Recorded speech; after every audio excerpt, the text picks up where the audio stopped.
Good morning or afternoon. I got a few emails, just one recently this morning that was kind of the worst of the worst. But this seems to be an issue for quite a few people. And anyway, the email was that my puppy is not house broken, house trained. It potties all over the house, and it's very destructive, and it doesn't listen at all. So,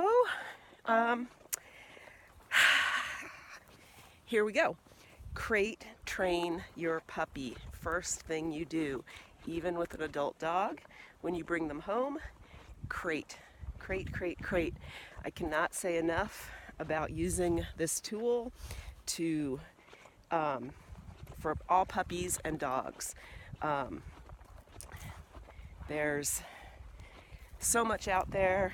Every single dog trainer has different ways of training dogs. You get different answers from every single one you ask, but they're all going to agree on crate training, crating your dog. Use the crate.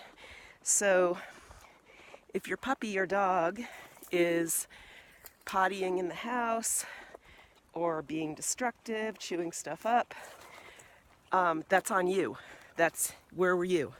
Where you were not watching your dog was not contained, and you were not being aware. So that's the thing. Unless your dog, or until your dog is completely house trained, knows the rules, and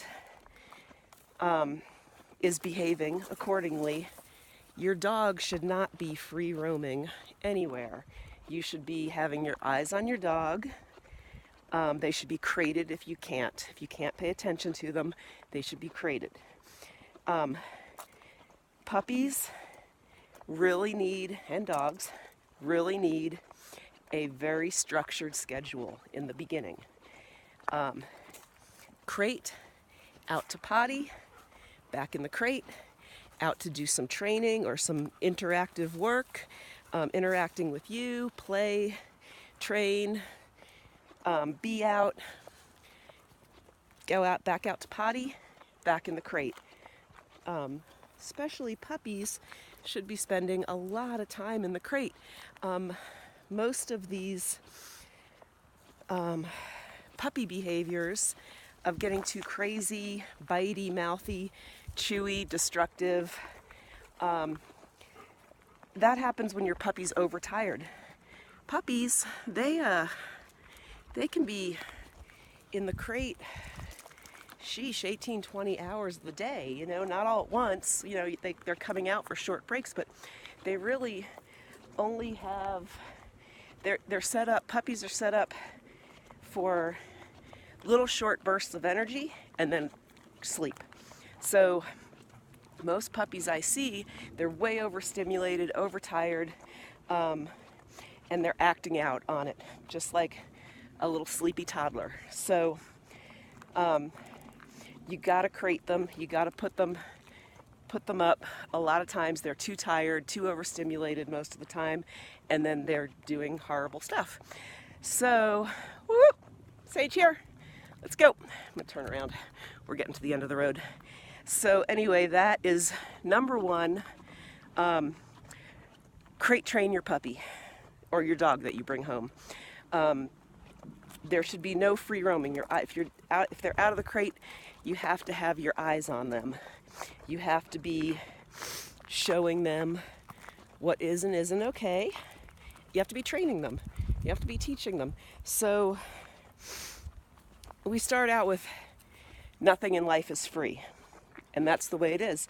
Nothing in life is free. Everything is controlled by you, structured by you.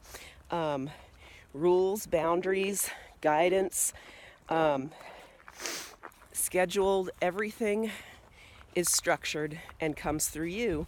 And that your puppy or your dog is not going to be able to make bad choices when you're making all the choices for them. So, is this forever? Of course it's not. It's until they know the rules. They know their boundaries. They know what is and isn't acceptable.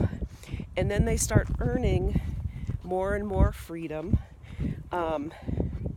when they're making good choices. And they understand they have no clue how to exist in our world. It's a human world. It's not a dog land. So they don't know what's expected of them. They don't just come being born understanding how to live in our world. We have to be teaching them and guiding them. And it's a lot of work. Puppies are so freaking much work. It's insane. They're like, it's infant level. It's like having an infant. It's 24/7, except with puppies, they're in their crate a lot of that time. So we get a break. But if your dog's not completely trained and completely under voice control, means it listens when you tell it yes or no to something, they need to be crated or they need to be on a leash. That's another thing with puppies and new dogs that aren't trained. On a leash, they're dragging a leash.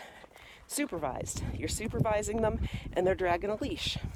So you can avoid all these bad behaviors by committing to putting the time in and the attention when you first get your puppy or your dog, to guide them through your world, show them what you want, how to be. Then you're not developing all of these bad habits that end dogs up in shelters and being killed. That's basically why all these dogs are killed in shelters, because people get cute little puppies or dogs and don't put in the work in the beginning to teach them. So how are they supposed to figure this stuff out on their own without us teaching them? It's a commitment. It is a lifelong commitment to your dog. You're always training, but especially in the beginning. It's a lot of work. And if you don't have the time or energy for that, then don't get a dog. Don't get a puppy.